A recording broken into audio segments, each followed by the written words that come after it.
యొక్క రాజుకి దానియేలుకి బాగా స్నేహం ఫిక్స్ అయ్యింది.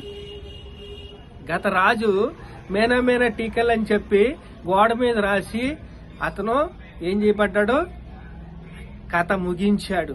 రాత్రికి రాత్రే రాజ్యం మారిపోయింది. ఇప్పుడు కొత్త రాజు వచ్చాడు. రాజుకి ఇష్టమైన దానియేలు ఇప్పుడు మంత్రులకి అధిపతులకి తనకి ఇష్టము లేని వ్యవహారం నడుస్తుంది. వాళ్ళందరూ కూడా ఈర్ష్య వచ్చేసింది, దేశం వచ్చేసింది. ఏదైనా చేసి దానియేలుని తీసేయాలి.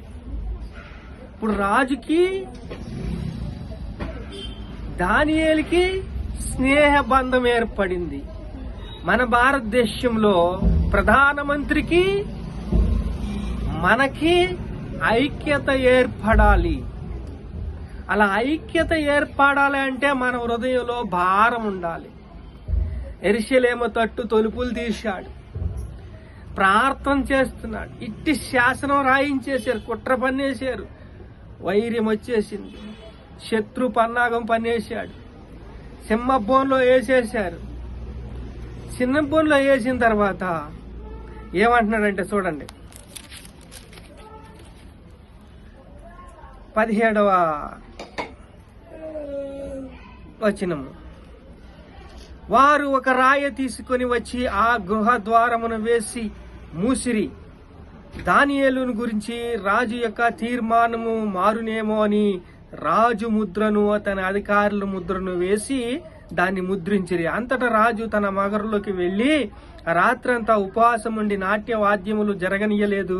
అతనికి నిద్ర పట్టలేదు.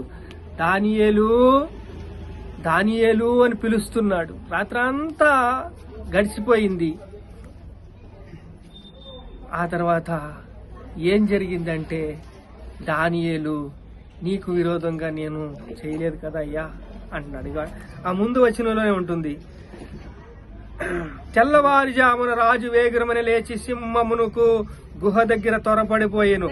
అతడు గృహ దగ్గర రాగానే దుఃఖ స్వరంతో దానియేలును పిలిచి, జీవము గల దేవుని సేవకుడైన దానియేలు, నిత్యము నీవు సేవించుచున్న నీ దేవుడు నిన్ను రక్షింపగలిగేనా అని అడిగాను.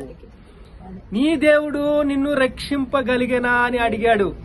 అలా అడిగినప్పుడు నా దేవుడు నన్ను రక్షించగలిగేనని చెప్పాడు. భారంతో ప్రార్థన చేశాడు. దేవుడే దిగొచ్చాడు. దూతల దగ్గర దేవుడు, ఆ సింహబోన్లో దేవుడు ఉన్నాడు. రోజు ఆర్ఎస్ఎస్, బీజేపీ